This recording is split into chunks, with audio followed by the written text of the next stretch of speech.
На денешен ден, во 1846 година, американскиот стоматолог Вилијам Мортон прв го употреби етерот како средство за анестезија.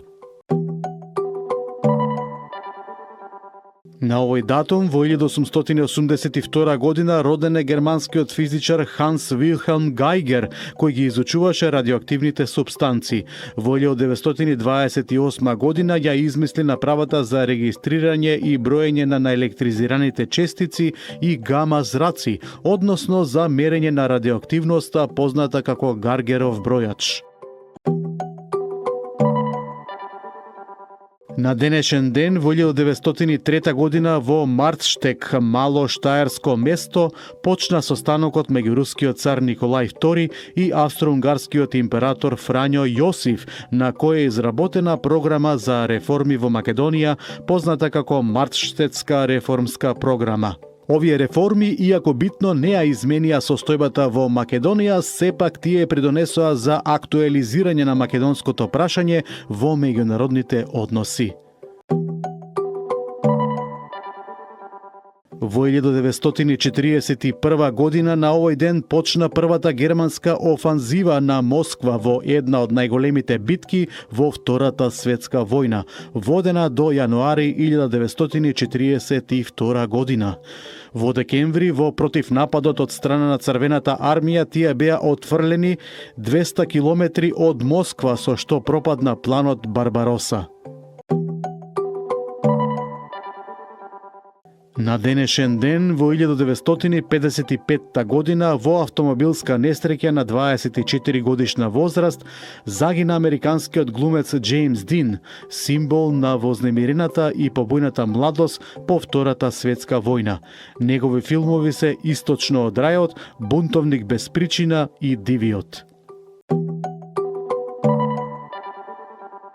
На овој ден, во 1966 година, поранешниот британски протекторат во Африка, Бечуелналенд, се стекна со независност под името Република Ботсвана. За председател беше поставен Серес Кама. На овој датум, во 1980 година, со символично потсетување на библиските времења, Израел ја воведе валутата шекел, која ја замени фунтата. На денешен ден, во 1988 година, предвремено се пензионирани 5 високи советски функционери, вклучувајќи го и председателот на Президиумот на Врховниот совет Андреј Громико. Во 1990 година СССР и Израел воспоставија конзуларни односи. Москва ги прекина дипломатските односи поради шестдневната израелско-арапска војна во 1967 година. Истиот ден се воспоставени и целосни дипломатски односи меѓу СССР и Јужна Кореја. На денешен ден, во 1991 година, повеќе стотици илјади чеси, загрижени поради евентуалната поделба на земјата, бараа референдум за отцепување на Словачка. Во 1993 година на овој ден во серијата силни земјотреси во југозападна Индија загинаа најмалку 22.000 луѓе.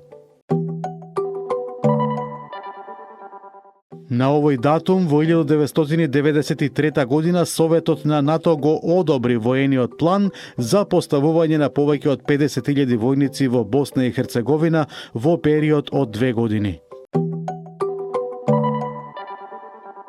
На денешен ден, во 1998 година, во Скопје почна со работа Македонската информативна агенција МИА, официјален јавен информативен сервис на Република Македонија. МИА е новинска агенција формирана со одлука на Собранието на Република Македонија. На овој ден пред 16 години почина Павел Поповиќ, легендарен руски космонаут од првиот круг на Гагарин. Од 1954 година работи како пилот во составот на военото воздухопловство на Советскиот сојуз. Како командир на бродот Восток 4, првпат лета во космосот во траење на 2 дена, 22 часа и 57 минути.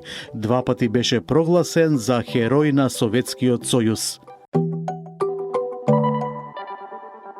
На денешен ден во 2020 година на 82 годишна возраст почина познатиот ликовен уметник и поранешен председател на Друштвото на ликовни уметници на Македонија Кирил Ефремов. Завршил сликарство во училиштето за применета уметност Лазар Леченовски во Скопје, завршил академија со ликовна уметност во Белград.